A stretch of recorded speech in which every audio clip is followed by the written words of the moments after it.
오늘 잠언에서 좀 반복하는 지혜가 하나 있습니다. 먼저 6절을 우리가 보길 원하는데요. 6절을 좀 제가 세 번역으로 읽어드릴게요. 스스로를 성실하다고 말하는 사람은 많으나 누가 참으로 믿을 만한 사람을 만날 수 있느냐라고 이야기하고 있습니다. 잠언 기자가 보기에는 참으로 많은 사람들이 스스로가 자신이 성실하다라는 신뢰를 받을 만한 충성된 사람이다라고 자신을 한다는 것입니다. 잠언 기자는 그것에 대해서 부정적으로 말하고 있는 거죠. 그렇게 말을 하는 사람은 많지만 우리가 정말 그런 사람 정말로 만날 수 있겠나라는 질문을 던지고 있는 것입니다. 이 헛선 표현이 또 9절에도 등장합니다. 내가 내 마음을 정하게 하였다, 내 죄를 깨끗하게 하였다 할 자가 누구냐라고 말하고 있습니다. 이거 역시 스스로 자신을 정결하다고 여기는 사람들은 많겠지만 사실 그런 사람은 없다라는 전제가 깔려 있습니다. 우리는 이제 이제 속죄 제사를 완전히 마치고 이제 집으로 돌아오면서 홀가분한 마음으로 이렇게 말하는 사람이 있을 수 있겠어요. 내가 지금 열심히 속죄 제사를 드렸기 때문에 나의 모든 죄가 해결되었다. 나는 정결하다. 그렇게 자신하는 상황을 우리가 예상해 볼 수 있겠습니다. 그러나 우리는 이제 예언서나 어떤 수많은 선지자들을 통해서 이 속죄 제사가 사실은 사람의 죄를 해결하지 못한다는 사실을 지속적으로 말하고 있습니다. 그러니까 우리가 제사는 하나님의 어떤 정신이나 뜻을 가르쳐주는 지표이고 또 우리가 지었던 과거의 죄들에 대해서 그 부정함을 씻어주기는 하지만 우리 안에 있는 죄성이나 그래서 우리의 자유의지까지도 정결하게 해주지는 않는다는 거죠. 그 사람은 그날은 아니죠. 제사를 지내고 돌아서면서는 정결할 수 있을지 모르겠지만 그가 집으로 가는 길에도 몇 가지의 죄를 지을지는 알 수 없는 것입니다. 사실 우리가 정결하다라는 선언은 이제 하나님 외에 누가 할 수도 없는 그런 선언인데 그런 선언에 대해서 지금 시편 잠언 기자는 굉장히 부정적으로 보고 있는 것입니다. 또 14절에 보면 이렇게 말하고 있습니다. 물건을 사는 자가 좋지 못하다 하다가 돌아간 후에는 자랑하느니라. 제가 이제 어떤 만화를 본 적이 있어요. 한 여성이 이제 시장에서 어떤 할머니와 이제 나무를 두고 이제 흥정을 하는 거죠. 뭐 이제 할머니는 아니 이거 너무 국산이고 이거 비싼 거고 이거 너무 좋은 건데 싱싱한 거다. 근데 여성은 조금만 깎아달라고 이렇게 흥정을 하는데 여성이 이제 흥정에 성공해서 200원을 깎아요. 이제 여성이 신이 나서 나무를 사고 돌아가는데 할머니가 뒤에서 비웃습니다. 사실 저거 중국산인데. 이번에 이 할머니가 이제 그렇게 열심히 돈을 벌어서 이제 가게를 차리기 위해서 건설업자를 찾아갑니다. 그래서 막 이렇게 또 흥정을 하고 하는데 결국 이제 거래를 성사해요. 할머니는 드디어 이제 가게를 얻게 되었다고 좋아합니다. 뒤에서 건설업자가 말합니다. 저거 싸구려 자재로 만든 집인데 비싸게 팔아먹어서 좋다. 이렇게 이야기합니다. 이번엔 이 건설업자가 중고차를 사기 위해서 중고차 업체를 찾아갑니다. 외제차가 되게 컨디션 좋은 외제차를 아주 값싸게 샀다고 이 건설업자는 좋아합니다. 뒤에서 이제 중고업자 사장이 말합니다. 멍청이, 저거 키로수 조작한 차인데 비싸게 잘 샀다. 근데 이 남자가 바로 초반에 나왔던 그 여성의 남편이었던 겁니다. 이 만화 제목이 속고 속이는 사회라는 제목이더라고요. 아까 14절 봤죠? 이 사람 흥정합니다. 이 사람은 앓는 소리를 합니다. 내가 지금 요즘 돈이 없다. 내가 지금 너무 힘들다. 물건을 보니까 그닥 좋아 보이지도 않는데 뭐 이렇게 비싸게 파냐. 아, 내가 손해본 것 같다 하면서 투덜투덜대면서 집으로 갑니다. 집으로 돌아와서 뭐라고 말합니까? 아, 내가 저렴하게 잘 샀다라고 자랑하는 거죠. 근데 우리가 이 잠언의 그 전제를 따르자면 이 사람은 과연 정말 잘 산 걸까? 이 사람의 어떤 그런 처세술이 그에게 이득을 가져다 줬을까? 아마도 이 물건을 판 사람이 사실은 더 크게 웃고 있지는 않을까? 오늘 잠언 기자가 그것을 이야기하고 있는 것입니다. 여기 이 사람 역시 착각 속에 살아가는 신뢰할 수 없는 한 인간의 전형을 보여주고 있는 것입니다. 사실 오늘 그 지혜를 우리가 이 세 구절을 해서 반복적으로 나오는 이 지혜를 종합해 보자면 잠언 16장 8절 말씀으로 요약할 수 있겠습니다. 교만은 패망의 선봉이요 거만한 마음은 넘어짐의 앞잡이니라. 자기가 다 알고 자기가 훌륭하고 자기가 다 할 수 있다는 생각에 빠져서 내가 한 것이 더 이득이고 내가 한 것이 옳고 그렇게 스스로 자신을 합리화하며 자신의 어떤 기준이 정답인 양 살아가는 사람들은 사실은 속고 있는 것이라는 사실을 오늘 본문이 말하고 있습니다. 제가 예전에 인터넷에서 어떤 시를 본 적이 있어요. 너무 제가 충격을 받았어요. 그 시를. 그래서 함께 나누기를 원합니다. 넌 충분히 할 수 있어. 사람들이 말했습니다. 용기를 내야 해. 사람들이 말했습니다. 그래서 나는 용기를 내었습니다. 용기를 내서 이렇게 말했습니다. 나는 못해요. 이게 용기라는 시입니다. 저는 이 시를 읽을 때 정말 이제 여러 가지를 생각을 많이 하게 되었습니다. 우리 흔히 오늘날 사회를 능력주의 사회라고 하죠. 그러니까 무능함은 곧 나태함으로 여겨질 때가 있고 정신력이 약한 것일 수도 있고 인간의 결함으로 여겨지기도 합니다. 또 우리나라만큼 또 체면이 중시하는 나라가 없죠. 비교가 순시듯이 자유로운 시대에서 자신의 나약함을 드러내는 것, 나는 못한다라고 말을 하는 것이 결코 이상적인 삶은 아닌 것입니다. 나를 향한 과도한 기대들을 내가 만족시킬 수 없음에도 불구하고 그 사람을 실망시키지 않기 위해서, 나의 나약함을 들키지 않기 위해서, 도태되지 않기 위해서 우리는 이 말을 할 수가 없는 것이죠. 나는 못해요. 그 프랑스의 소설가 알랭 드 보통이 이제 무신론자를 위한 종교라는 책을 이제 썼는데 그 책에서 이제 우리 기독교의 굉장히 강점들을 소개를 하고 있습니다. 그러면서 그가 소개하는 것이 이 파스칼의 비관주의가 현대인들에게 위로가 된다라고 말합니다. 비관주의가 뭡니까?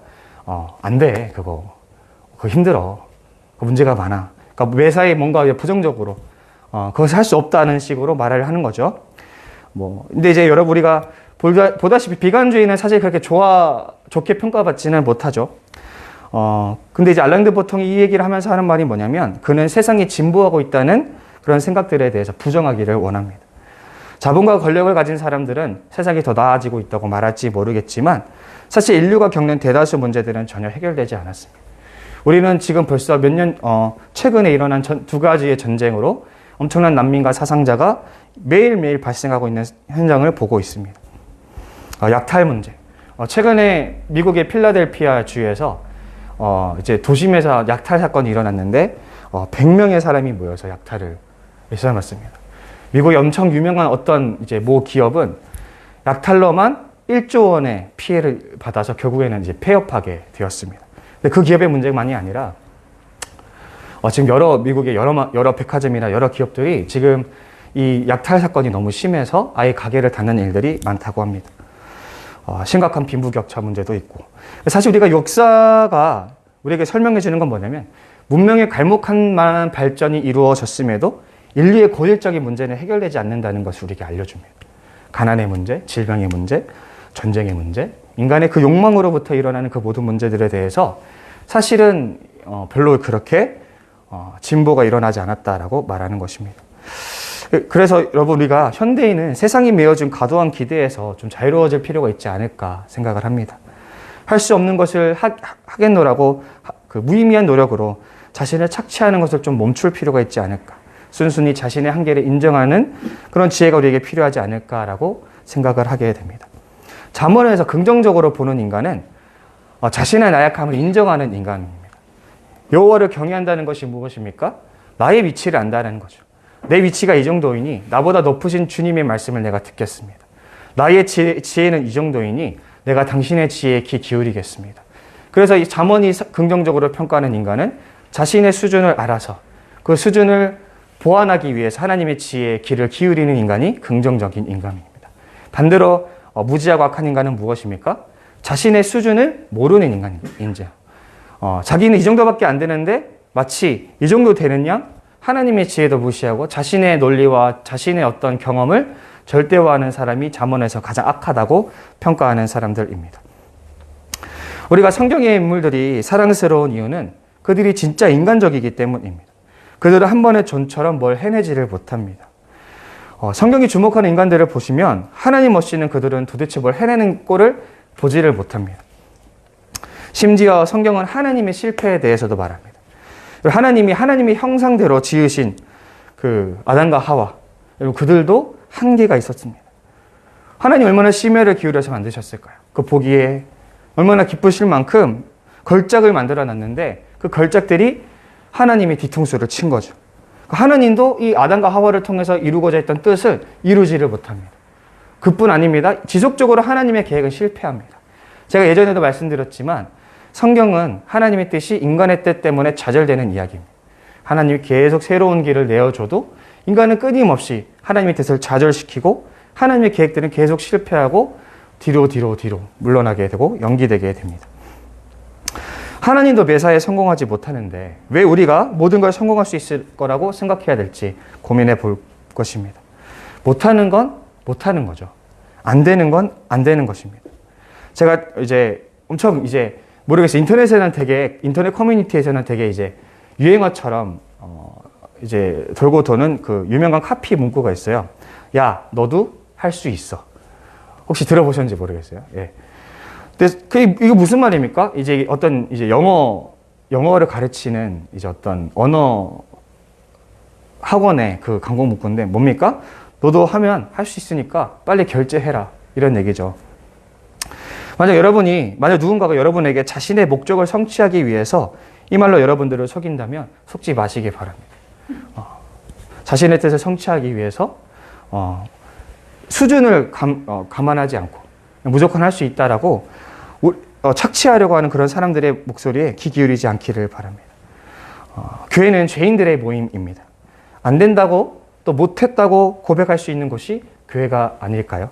그 고백에 돌을 던지지 않는 곳이 교회 아닙니까? 또 그 고백을 받아주고 위로해 주는 것이 교회이지 않습니까? 그래서 우리는 뭐든 다 알 수 있고 뭐든 다 할 수 있다는 자만에 빠지지 않는 우리가 되기를 바랍니다. 말씀을 마무리하겠습니다. 살다 보면은 내 역량이 안 됨에도 해야 되는 순간이 올 때도 있습니다. 제가 아까 찬양을 부르는데 2절만 하고 싶더라고요. 2절까지만 하고 끄고 싶었는데 살다 보면은 해야 되는 순간이 오게 되죠. 근데 저는 그렇게 생각합니다. 내 스스로 이것을 해야 되는 명확한 동기와 목적을 안다면 우리가 부족할지라도 헌신해야 될 것입니다. 그러나 그것이 남이 지어주는 과도한 기대에 불과하다면 우리는 어떤 그런 다른 사람들의 말에 속으면 안 될 것입니다. 그래서 우리 성도님들 잠언서는 사실 계속 지속적으로 반복되어서 똑같은 얘기를 합니다. 자만하지 마라. 교만하지 마라. 너의 위치를 알고 너의 수준을 알아서 하나님께 의지하고 하나님 말씀에 귀 기울여라. 성도님들 오늘 하루 우리에게 그런 지혜가 있기를 바랍니다. 우리가 많은 것을 할 수 있지만 할 수 있는 것은 할 수 있지만 못하는 건 못하는 겁니다.